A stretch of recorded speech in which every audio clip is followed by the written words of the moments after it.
Good afternoon, everyone. Good afternoon, ma'am. Good afternoon. Historical perspectives of education की class में आप सबका स्वागत है। प्रेजेंटेशंस का दौर अभी भी जारी है, लगभग समापन की ओर है। आई मस्ट से आज काजल अपनी प्रेजेंटेशन का सेकंड पोर्शन लेकर के हमारे साथ यहाँ पे उपस्थित है। Program of action 1992। Kajal, are you ready? Yes, ma'am. Okay, then all the best. Class is all yours. Class is all yours, beta.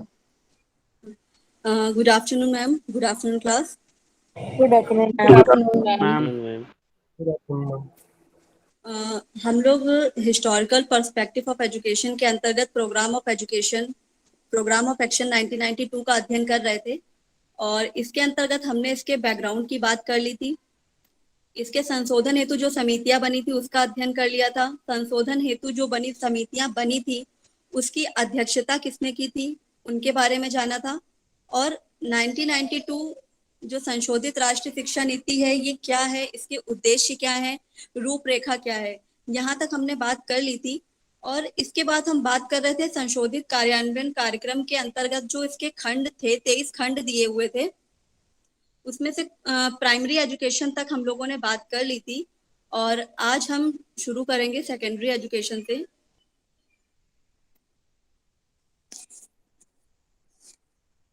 Screen share हो रही है?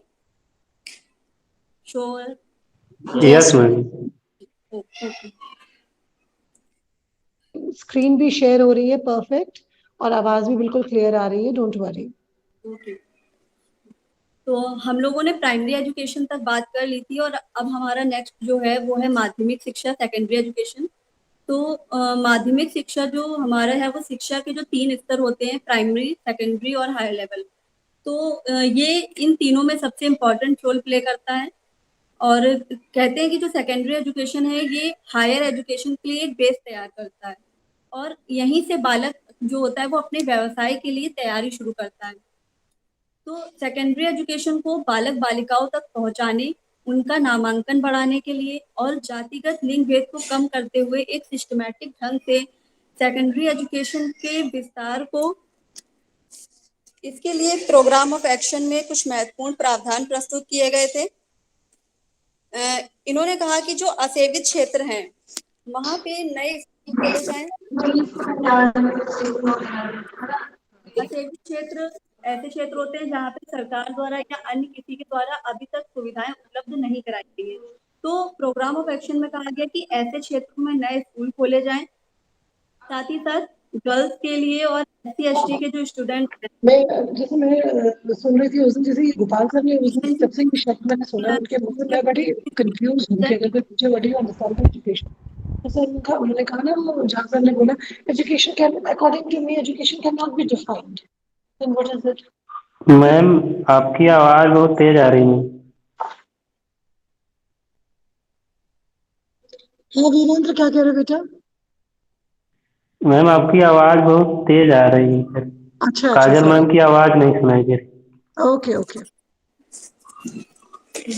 तो इन्होंने स्पेशली गर्ल्स के लिए और SC ST स्टूडेंट्स के लिए सेकेंडरी एजुकेशन उन तक पहुंचाने के लिए, मतलब इजीली उन तक सेकेंडरी एजुकेशन उन तक पहुंचे, उसके लिए इन्होंने नए स्कूल खोलने की बात कही।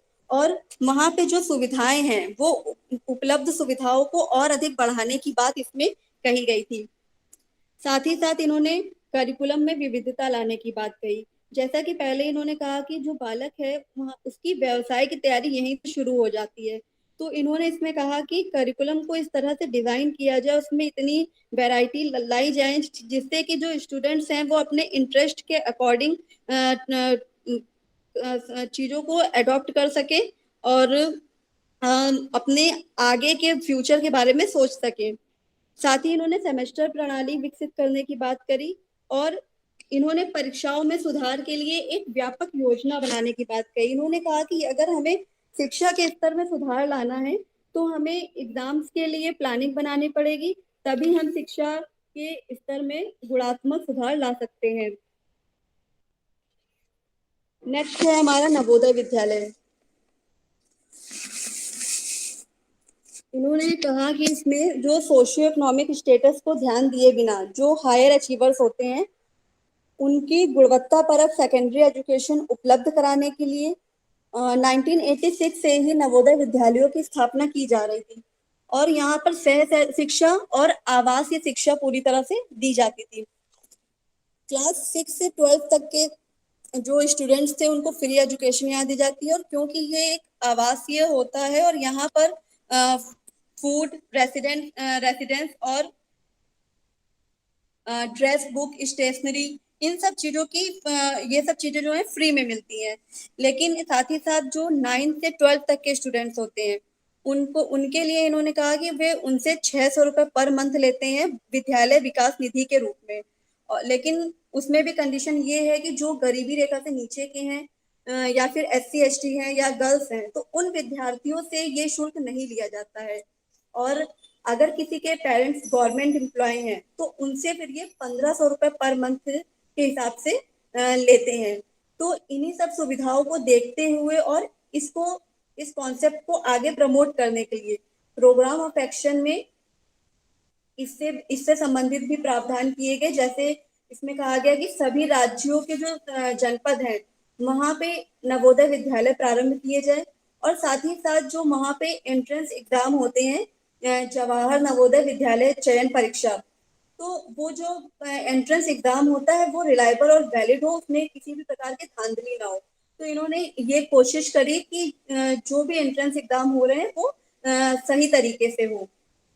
साथ ही साथ वहाँ टीचर्स की जो भर्ती होती है इन्होंने उसमें भी पूरी तरह ट्रांसपेरेंसी की बात कही कि कोई भी जो टीचर्स भर्ती हो रहे हैं वो योग्य हो, ना कि वो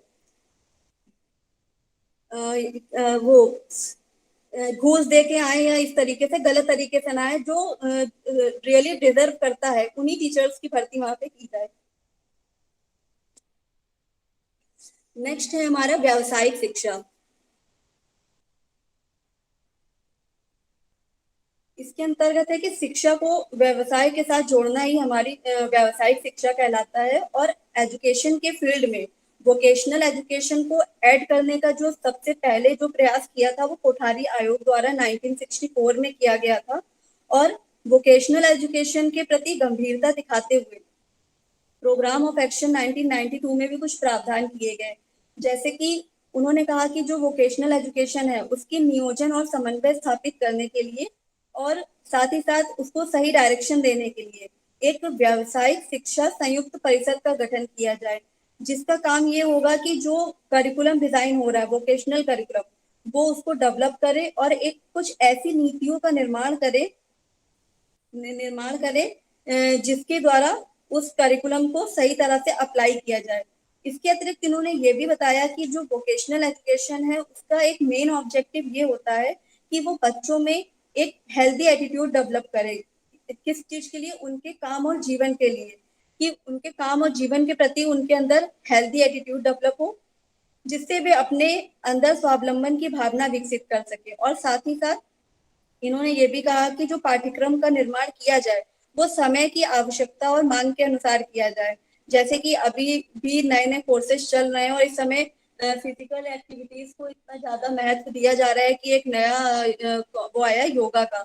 तो इसमें ये भी कहा गया कि ऐसा ना हो कि केवल पढ़ते पढ़ते बच्चे बोर हो जाते हैं जैसे, तो उनके करिकुलम को इस तरह से डिजाइन किया जाए कि वे अपने इंटरेस्ट के अकॉर्डिंग कोर्स को सेलेक्ट करें और जब वो अपने इंटरेस्ट के अकॉर्डिंग सेलेक्ट किया हुआ कोर्स पढ़ेंगे तो उसमें निरंतरता कम आएगी और स्टूडेंट्स अपना 100% उसमें दे सकेंगे। नेक्स्ट है हमारा उच्च शिक्षा।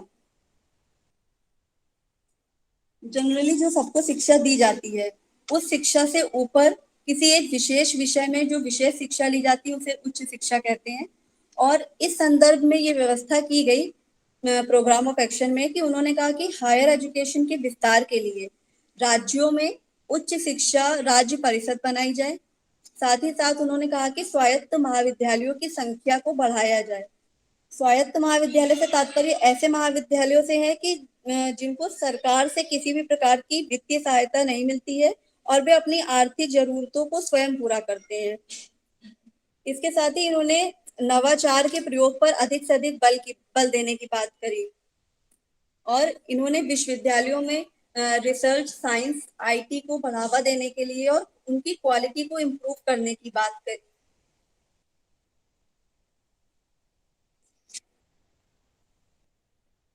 इसके बाद हमारा है ओपन एजुकेशन। इसमें इन्होंने कहा कि जो उच्च शिक्षा के अवसरों को वृद्धि करने के लिए और शिक्षा को जनतांत्रिक बनाने के लिए ओपन एजुकेशन का कॉन्सेप्ट आया था। तो ओपन एजुकेशन को बढ़ावा देने के लिए इन्होंने इलेक्ट्रॉनिक जनसंचार को अधिक से अधिक प्रयोग करने पर बल दिया। इन्होंने कहा कि प्रत्येक राज्यों में एक ओपन स्कूल खोला जाए और राष्ट्रीय मुक्त विद्यालय को सुदृढ़ करने की बात की। राष्ट्रीय मुक्त विद्यालय जो है हमारा, ये एक ऐसा संगठन है जिसकी स्थापना एमएचआरडी द्वारा हुई थी और इसका उद्देश्य यही था कि जो ऐसे विद्यार्थी हैं जो किसी भी कारणवश शिक्षा नहीं ले पाए हैं या वो कहीं उनके क्षेत्र में आसपास विद्यालय नहीं है या जॉब की वजह से उनकी बीच में पढ़ाई छूट गई है, तो वो ऐसे विद्यार्थियों को सस्ती और सरलता से शिक्षा उपलब्ध करा पाए। इसके बाद आता है डिग्री को रोजगार से विलग करना। प्रोग्राम ऑफ एक्शन 1992 में रोजगार को डिग्री से पृथक रखने की बात कही। इन्होंने कुछ सेलेक्टेड कोर्सेज के लिए ऐसा कहा, जैसे कि इन्होंने गवर्नमेंट सेक्टर में जो क्लर्क आदि के लिए जो पोस्ट आती है उसके लिए इन्होंने कहा कि वहां पे डिग्री की आवश्यकता नहीं है, लेकिन अगर यदि हम टीचर्स के लिए कहें, प्रोफेसर आदि के लिए कहें, तो वहां पे हमें नॉलेज के साथ साथ एक्सपीरियंस और डिग्री की भी जरूरत पड़ती है। तो इन्होंने केवल सेलेक्टेड कोर्सेज के लिए यही कहा कि डिग्री को रोजगार से अलग रखा जाए। नेक्स्ट है ग्रामीण विश्वविद्यालय एवं संस्थान। रूरल एजुकेशन के विकास के लिए केंद्रीय ग्रामीण संस्थान परिषद का गठन करने की बात कही और इनका मानना था कि जो प्राथमिक माध्यमिक शिक्षा है वो नई तालीम की विचारधारा पर आधारित हो।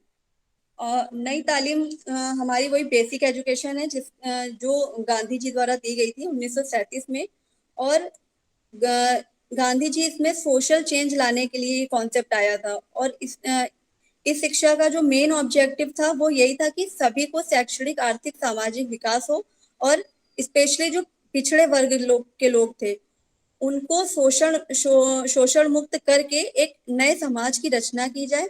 और इसमें ये भी कहा गया कि शिक्षा का जो दायरा है वो मात्र साइंस या किसी सब्जेक्ट के सिद्धांतों को रटने तक ही सीमित ना रह जाए, अपितु शिक्षा ऐसी होनी चाहिए जो व्यवहार में और स्वभाव में परिवर्तन लेके आए। तो इसीलिए इन्होंने उसी कॉन्सेप्ट को आगे बढ़ाते हुए ये कहा कि प्राइमरी और सेकेंडरी एजुकेशन जो हमारी है वो नई तालीम की विचारधारा पे आधारित हो। साथ ही साथ इन्होंने ऐसे संस्थानों को के करिकुलम को जिसमें साइंस और टेक्नोलॉजी पर जोर दिया गया और इन्होंने टीचर्स को प्रशिक्षित करने की भी बात करी कि अगर हम करिकुलम में टेक्नोलॉजी को ऐड कर रहे हैं तो हम टीचर्स को भी उसी तरह से तैयार करें कि वे बच्चों को सरलता से उन सब चीजों को समझा सके। अब हम बात करेंगे तकनीकी व प्रबंध शिक्षा की। इसमें ये प्रावधान किया गया कि जो AICTE है, मतलब all India council for technical education, इसे हिंदी में कहते हैं अखिल भारतीय तकनीकी शिक्षा परिषद। तो इसकी स्थापना हुई थी 1945 में और ये एक राष्ट्रीय स्तर की सलाहकार संस्था के रूप में इसकी स्थापना हुई थी। और इन्होंने कहा कि AICTE की ये रिस्पॉन्सिबिलिटी बनती है कि इनके द्वारा कुछ मानक सेट किए जाएं और करिकुलम में कंप्यूटर एजुकेशन और न्यू टेक्नोलॉजी को ऐड करें। और साथ ही साथ इन्होंने कहा कि भारतीय तकनीकी संस्थान जैसे IIT हो गया, IIM हो गया, इन सभी संस्थानों की गुणवत्ता को बनाए रखने की और बढ़ाने की बात की गई। और इन्होंने ये भी कहा कि इसके अतिरिक्त जो ब्रेन ड्रेन हो रहा है, मतलब जो हमारे देश की जो प्रतिभा पलायन हो रहा है उसे रोकने के उपाय किए जाएं। और साथ ही साथ इन्होंने कहा कि प्रबंधन शिक्षा को जनशक्ति के लिए व्यवस्थित किया जाए, क्योंकि अगर हमारे अंदर प्रबंधन करने की क्षमता नहीं है तो कोई भी चीज करना व्यर्थ है। तो इसीलिए इन्होंने टेक्निकल एजुकेशन पे तो बल दिया, साथ ही इन्होंने प्रबंध शिक्षा की भी बात कही। इन्होंने अनुसंधान के प्रति भी अपना ध्यान दिया और इन्होंने कहा कि जो सोशल साइंसेस होती हैं और जो एग्रीकल्चर है, मेडिकल है, इन सभी फील्ड्स में रिसर्चेस को बढ़ावा देने की आवश्यकता को समझते हुए इन्होंने कहा कि जो प्रोग्राम ऑफ एक्शन 1992 है, इसमें जो हायर एजुकेशन के इंस्टीट्यूट हैं और या तो फिर जो पर्सनली रिसर्चर भी होते हैं, वो अपनी रिसर्चेस के प्रति सक्रिय रहें, ढील ना दें। और इन्होंने कहा कि जो रिसर्च होती है उसको मात्र एक शोध उपाधि के साधन के रूप में नहीं लेना चाहिए और हमें एक इनोवेटिव ढंग से काम करना चाहिए, कुछ उपयोगी करना चाहिए जो हमारे लिए भी काम आए और आगे समाज के लिए भी काम आए। साथ ही साथ इन्होंने उन सुविधाओं को उपलब्ध कराने की बात करी जो एक रिसर्च में एक रिसर्चर को जरूरत पड़ती है, तो उसके लिए इन्होंने धनराशि मुहैया कराने की बात कही। नेक्स्ट है सांस्कृतिक परिप्रेक्ष्य। एक बालक के व्यक्तित्व के विकास में एजुकेशन और कल्चर दोनों ही इम्पोर्टेंट रोल प्ले करते हैं और इस संबंध में प्रोग्राम ऑफ एक्शन 1992 में ये प्रावधान करते हुए कहा गया कि जो पूर्व प्राथमिक स्तर पर जो छात्र हैं उनके लिए उन बालकों को पर्यावरण के प्रति संवेदनशील बनाया जाए, मतलब उनके सिलेबस में ऐसी चीजों को ऐड किया जाए जिससे उनके अंदर वो चीजें बचपन से ही डेवलप हो।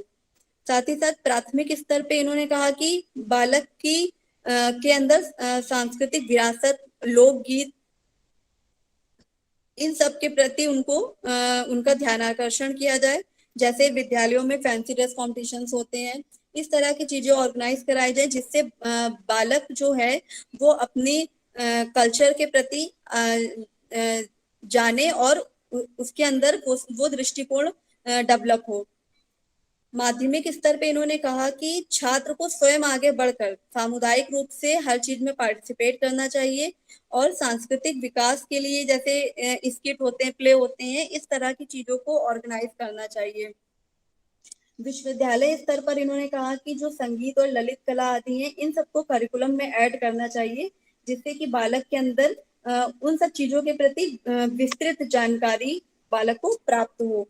तो इसमें बेसिकली कहना यही था कि हम एकदम से बच्चों के अंदर सांस्कृतिक जो गुण हैं वो नहीं डाल सकते हैं, वो हमें बचपन से ही धीरे धीरे डेवलप करने पड़ेंगे। इसीलिए इन्होंने पूर्व प्राथमिक स्तर से ही इन सब चीजों को सिलेबस में इन सब चीजों को ऐड करने की बात करी थी। नेक्स्ट है हमारा भाषाओं का विकास। प्रोग्राम ऑफ एक्शन 1992 में ये कहा गया कि जो ऐसी बुक्स हैं जो इंग्लिश लैंग्वेज में है उनका अनुवाद भारतीय भाषाओं में किया जा सके, जो अच्छी बुक है उनका, जिससे कि जो लैंग्वेज प्रॉब्लम होती है, जो केवल हिंदी की ही बुक पढ़ पाते, जिनको इंग्लिश नहीं आती है, वो भी उस चीज का लाभ उठा सके। साथ ही साथ इन्होंने कहा कि जो हिंदी लैंग्वेज है उसको संपर्क भाषा के रूप में विकसित किया जाए और जो अहिंदी भाषी राज्य होते हैं वहां पे हिंदी टीचर्स की ज्वाइनिंग को बढ़ाने की बात करी इन्होंने हिंदी भाषा के विकास के लिए। और इन्होंने छात्रों की जो लैंग्वेज स्किल है उसको बेहतर बनाने के लिए भी कहा कि हर संभव प्रयास करने की बात इन्होंने की है। साथ ही इन्होंने जो त्रिभाषा सूत्र है उसको प्रभावी ढंग से लागू करने के लिए एक परिवीक्षण प्रकोष्ठ का गठन करने की बात कही, जो जिसका काम ये होगा कि वो देखे कि त्रिभाषा सूत्र का जो कॉन्सेप्ट है वो सही तरीके से लागू हो रहा है या नहीं हो रहा है। तो उसके लिए उन्होंने एक अलग से प्रकोष्ठ बनाने की बात की है। नेक्स्ट है हमारा जनसंचार एवं शैक्षिक प्रौद्योगिकी। आधुनिक संचार प्रौद्योगिकी और जनसंचार की इम्पोर्टेंस को एक्सेप्ट करते हुए प्रोग्राम ऑफ एक्शन 1992 में इस संबंध में भी प्रावधान किए गए और इन्होंने कहा कि एजुकेशन प्रोग्राम की क्वालिटी को बढ़ाया जाए। साथ ही साथ जनसंचार के जो माध्यम है जैसे कि radio, Doordarshan, TV, cinema, internet, इन सभी के माध्यम से अध्यापकों को सेवारत प्रशिक्षण देने पर ध्यान दिया जाए। सेवारत मतलब कि जॉब करते समय, जॉब के दौरान ही उनको इन सभी चीजों का प्रयोग करने की उचित ट्रेनिंग दी जाए। साथ ही इन्होंने कंप्यूटर की हेल्प से पढ़ाए जाने पर बल दिया, मतलब कि कंप्यूटर एजुकेशन को कंपल्सरी करने की बात की गई थी, और इन्होंने ये कहा कि अगर हम टीचर्स को ट्रेनिंग दे रहे हैं तो कोशिश ये की जाए कि कंप्यूटर की हेल्प से बच्चों को पढ़ाया जाए, मतलब केवल थ्योरी क्लासेस ना हो, प्रैक्टिकल भी कराया जाए। तो और साथ ही साथ इन्होंने इस चीज को भी सुनिश्चित करने की कोशिश की कि जो एजुकेशनल इंस्टीट्यूट है वहां पर कंप्यूटर सही दशा में उपलब्ध है या नहीं है, और सही संख्या में। तो इन चीजों को भी सुनिश्चित करने की इसमें बात कही गई है। नेक्स्ट है हमारा खेल एवं शारीरिक शिक्षा एवं युवा। वर्तमान समय में देखा जाए तो इस समय पूरे दुनिया में शारीरिक शिक्षा का विशेष महत्व दिया जा रहा है, और ये आज से ही नहीं, प्राचीन काल से ये महत्व चला आ रहा है। तो प्रोग्राम ऑफ एक्शन 1992 में भी इसकी महत्ता को ध्यान में रखते हुए ये कहा गया कि करिकुलम, जो हमारा करिकुलम है, उसको इस तरह से डिजाइन किया जाए कि उसमें स्पोर्ट्स, फिजिकल एजुकेशन, इन सब चीजों को शामिल किया जाए, और केवल शामिल ना किया जाए, उसके लिए एक पर्याप्त समय भी निश्चित किया जाए। साथ ही इन्होंने कहा कि जो प्रेयर होती है विद्यालयों में, उसके बाद at least 40 to 45 minute physical education या योगा के लिए दिया जाए। और इन्होंने कहा कि जो फिजिकल एजुकेशन के प्रति बच्चों का रुझान बढ़ाने के लिए स्पोर्ट्स और फिजिकल एक्टिविटी में जो भी स्टूडेंट्स अच्छा परफॉर्म कर रहे हैं, या टीचर्स या कोई भी टीचर है वो अच्छा परफॉर्म कर रहे हैं, तो हमें उनको प्रोत्साहित करना चाहिए। और एनसीसी और एनएसएस जैसे जो प्रोग्राम है उनको ऑर्गेनाइज कराएं, और उसमें भी अच्छा करने वालों को, स्टूडेंट्स और टीचर्स को अच्छा परफॉर्म करने वालों को प्रोत्साहित किया जाए। और विद्यालयों में खेल को संबंधी जो सामग्रियां हैं वो सही मात्रा में उपलब्ध है या नहीं है, इस बात को देखा जाए और उनके लिए आवश्यक धनराशि उपलब्ध कराई जाए। ये सब प्रोग्राम ऑफ एक्शन 1992 में कहा गया। इसके बाद हमारा आता है मूल्यांकन प्रक्रिया एवं परीक्षा सुधार। इसमें प्राइमरी लेवल पे ये कहा गया कि इवैल्यूएशन जो हमारा है वो नैदानिक प्रकृति का हो। आ रही है। हेलो, हाँ अब आ रही है। आ रही है? हाँ अब आ रही है। हाँ, अच्छा। मुझको तो तो आ इसमें रही थी, प्राइमरी मैं तो लेवल पे इवैल्यूएशन के लिए नैदानिक प्रकृति की बात करी, और इन्होंने कहा कि जैसा कि अभी हमने पहले बताया था कि प्राइमरी लेवल पे शारीरिक दंड को हटाने की इन्होंने बात कही थी। इन्होंने प्राइमरी लेवल पे शारीरिक दंड को हटाने की बात कही थी। इसीलिए जब मूल्यांकन प्रक्रिया की बात आई तो इन्होंने ये कहा कि नैदानिक प्रकृति का मूल्यांकन हो और बालक को उपचारात्मक सहायता दी जाए, रेमेडियल क्लासेस के लिए चलाई जाए। और माध्यमिक स्तर पर इन्होंने सतत और व्यापक मूल्यांकन की बात करी। और हायर लेवल पे इन्होंने कहा कि टेक्निकल और वोकेशनल कोर्सेज में एडमिशन के लिए अखिल भारतीय स्तर की प्रवेश परीक्षाओं का आयोजन किया जाए, और साथ ही साथ मूल्यांकन प्रक्रिया और परीक्षा में सुधार के लिए इन्होंने ग्रेड प्रणाली को अपनाने की बात कही। और ग्रेड प्रणाली इसलिए क्योंकि मतलब जैसे 60% अगर किसी के मार्क्स आ रहे हैं तो वो भी फर्स्ट डिवीजन है, और 62 या 75 आ रहे हैं तो वो भी फर्स्ट डिवीजन है, और एक दो नंबर से ही बालक फेल या पास हो जाता है। तो उस चीजों को ध्यान में रखते हुए और स्थितियों को सुधारते हुए इन्होंने ग्रेड प्रणाली को अपनाने की बात कही थी। नेक्स्ट है हमारा अध्यापक एवं उनका प्रशिक्षण। एक टीचर का क्या रोल होता है, क्या इंपॉर्टेंस होती है, ये किसी से भी छिपा नहीं है। तो टीचर जो होते हैं वो अपने ज्ञान से, अपने एक्सपीरियंस के जरिए व्यक्ति, समाज और राष्ट्र का निर्माण करते हैं। तो एजुकेशन के फील्ड में टीचर के क्या रोल है, इंपॉर्टेंस है, क्या रिस्पॉन्सिबिलिटी है, इन्हीं सबको ध्यान में रखते हुए प्रोग्राम ऑफ एक्शन में कुछ बातें भी शामिल की गई इनसे संबंधित।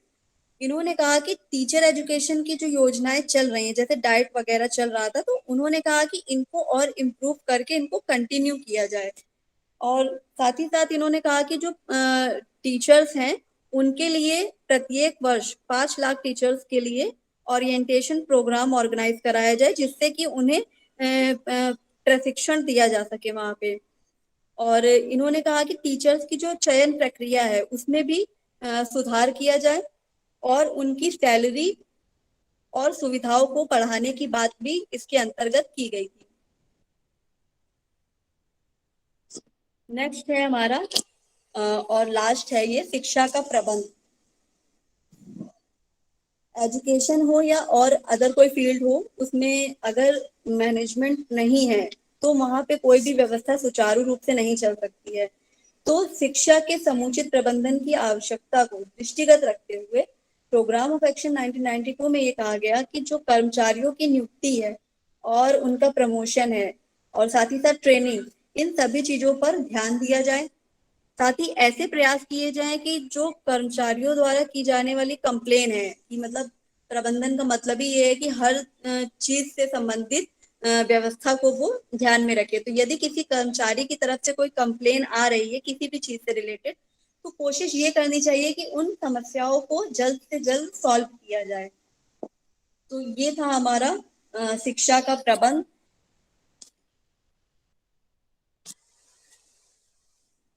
इसके बाद कुछ और भी संशोधन इसमें किए गए थे जो प्रमुख संशोधन है। मतलब 1986 की जो शिक्षा नीति थी उसमें 12 भाग थे जो हम पहले बता चुके हैं, और उन भागों में जो प्रमुख संशोधन हुए थे अब हम उनकी बात करेंगे। तो इसमें क्या था कि जो भाग 1, 2, 7, 9 और 11, 12 इसमें कोई भी संशोधन नहीं हुआ था। मात्र 3, 4, 5, 6, 8, 10 इनमें ही संशोधन हुए थे। और इसमें ये था कि जो भाग 1 था भूमिका और भाग 2 शिक्षा का सार और उसकी भूमिका, इसमें कोई परिवर्तन नहीं किया गया था। खंड 3 में इन्होंने कहा राष्ट्रीय शिक्षा प्रणाली, इसमें इन्होंने केवल एक संशोधन किया था और उसके अंतर्गत इन्होंने कहा कि पूरे देश में +2 की स्कूली शिक्षा को स्कूली शिक्षा का अंग बनाया जाए, +2 को। तो खंड 3 में केवल इन्होंने एक ही संशोधन किया था। इन्होंने कहा कि जो +2 को स्कूली शिक्षा के अंग के रूप में स्वीकार किया जाए, मतलब कि 11 और 12 को। और मतलब पहले ये होता था कि जो 12 की क्लासेस होती थी वो विश्वविद्यालय शिक्षा के साथ चलती थी, लेकिन जब सैंडलर कमीशन 1917 में बना तो उन्होंने भी यही बात कही कि जो माध्यमिक शिक्षा का भार है वो विश्वविद्यालय शिक्षा से हटा लेना चाहिए। तो इस बात को स्वीकार करते हुए कोठारी आयोग ने भी यही बात कही, और जिनके सुझाव के आधार पर जब राष्ट्रीय शिक्षा नीति 1968 आई थी, पहली शिक्षा नीति, तब उन्होंने पूरे देश में एक समान शिक्षा संरचना लागू करने पर बल दिया था, 10+2+3। तो 1992 की पॉलिसी में भी इसी बात को आगे बढ़ाया गया और उन्होंने कहा कि +2 लेवल की जो एजुकेशन है उसको स्कूली शिक्षा माना जाए, ना कि कॉलेज लेवल की शिक्षा माना जाए। वॉइस क्लियर आ रही है? Yes ma'am. Yes ma'am. Yes ma'am. ठीक। इसके बाद हमारा खंड 4 आता है। तो खंड 4 में 4 संशोधन हुए थे समानता के लिए शिक्षा, इसमें 4 संशोधन किए गए थे। और इसमें बताया कि समग्र साक्षरता अभियान, राष्ट्रीय साक्षरता मिशन, कौशल प्रशिक्षण और सतत शिक्षा की बात इसमें की गई थी। तो इसमें समानता की शिक्षा के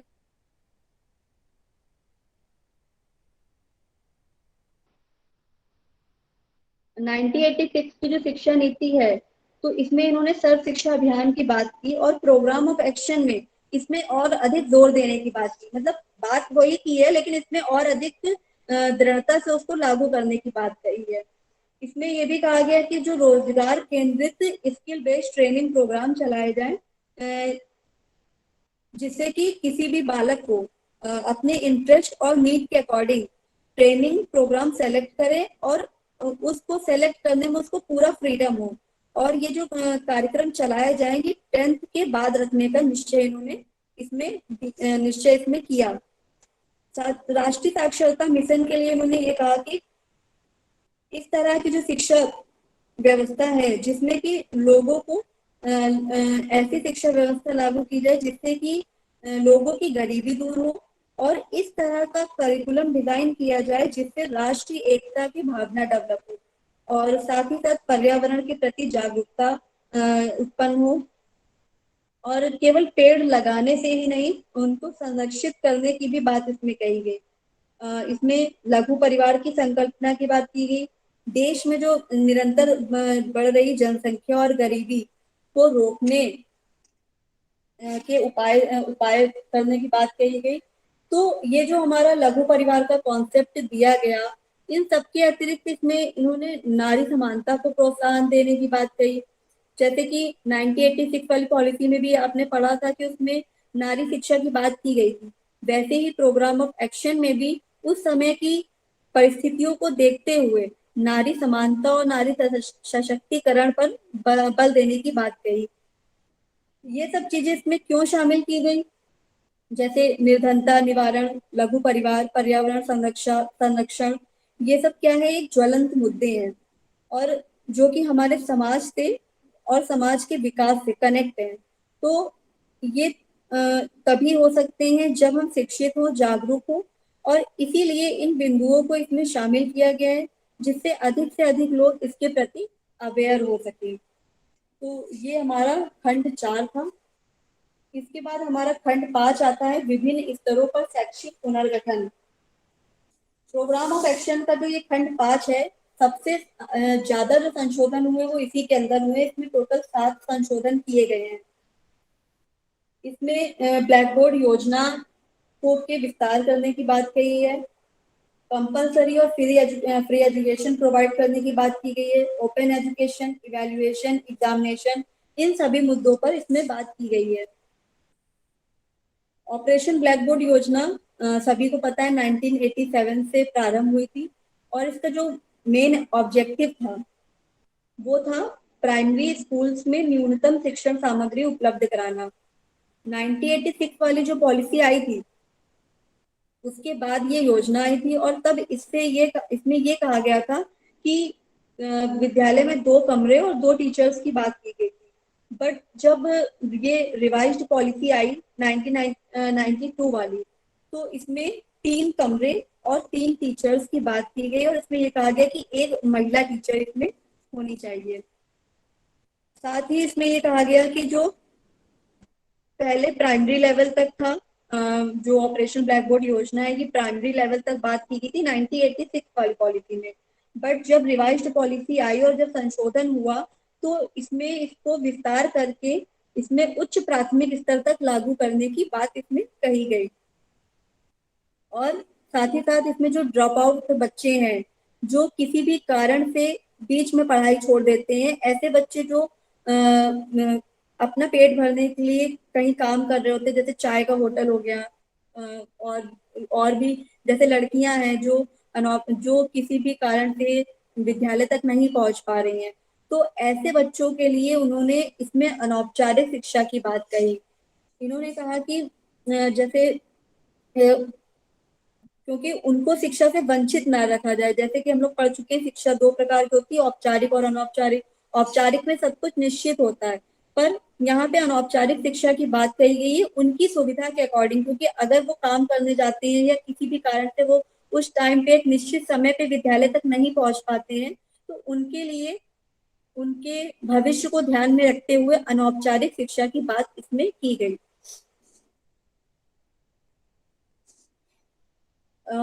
इसमें ये भी है कि उस टाइम देश में बहुत ज्यादा गरीबी थी, तो जो लोग होते थे वो अपने बेसिक नीड्स को भी बहुत मुश्किल से पूरा कर पाते थे। तो ऐसी सिचुएशन में वो अपने बच्चों को विद्यालय भेजने में समर्थ नहीं होते थे, तो जिस कारण से क्या होता था, समस्याएं आती थी। तो इसलिए इन समस्याओं के समाधान हेतु प्रोग्राम ऑफ एक्शन में अनौपचारिक शिक्षा कार्यक्रम को और अधिक सुदृढ़ करने की बात कही थी। और इसमें जैसा कि अभी हमने बताया कि फाइनेंशियली इतने स्ट्रांग नहीं होते थे कि वो अपनी बेसिक नीड्स को फुलफिल कर पाए, तो ऐसे सिचुएशन में वो बच्चों को स्कूल भेजना, फीस, बुक्स, बहुत से खर्चे होते वो नहीं वहन कर सकते थे। तो इसलिए बच्चों को विद्यालय तक पहुंचाने में समस्याएं आती थी।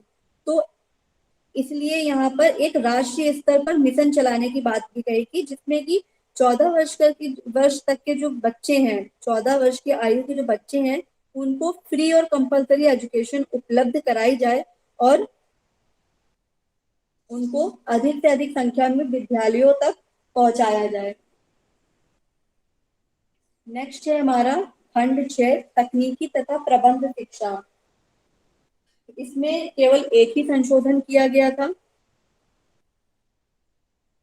और इसमें कहा गया था कि जो अखिल भारतीय तकनीकी शिक्षा परिषद है उसको और अधिक सुदृढ़ किया जाए। काम तो वो कर रहा था लेकिन और अधिक अच्छे से वहाँ की सुविधाओं को बढ़ाया जाए और अधिक सुदृढ़ किया जाए, जिससे कि वो जो तकनीकी संस्थान है उसकी सहभागिता में वृद्धि हो और साथ ही साथ अखिल भारतीय तकनीकी शिक्षा परिषद को मजबूत बनाकर पूरे भारत में विद्यार्थियों को तकनीक से जोड़ा जाए। तो ये केवल एक ही संशोधन इसमें हुआ था। और लास्ट एक और है हमारा खंड 8। इसमें शिक्षा के पाठ्यक्रम और प्रक्रिया के अभिनवीकरण की बात करी गई। भाग 7 में कोई संशोधन नहीं हुआ था और 8 में 2 संशोधन हुए थे केवल।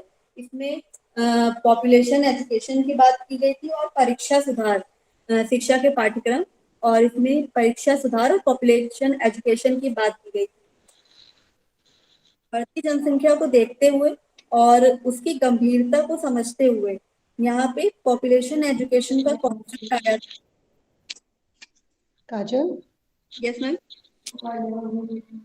काजल आपने अच्छा पढ़ा है यहाँ तक। बेटा ऐसा है कि कैंपस में ना लाइट चली गई, तो इसके आगे मीट पर रिकॉर्ड करने में दिक्कत होगी, तो ठीक है यहीं पे आप, हाँ यहीं पे आप क्लास को वाइंड अप कीजिएगा। Okay ma'am. यहाँ तक अगर किसी की कोई क्वेरी हो तो पूछ सकते हैं।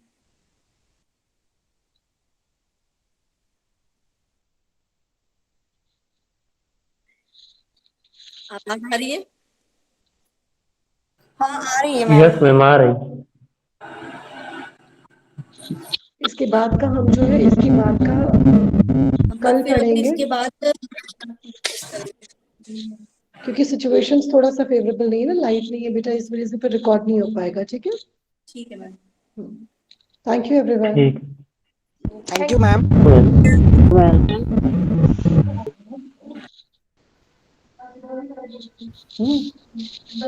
वेलकम।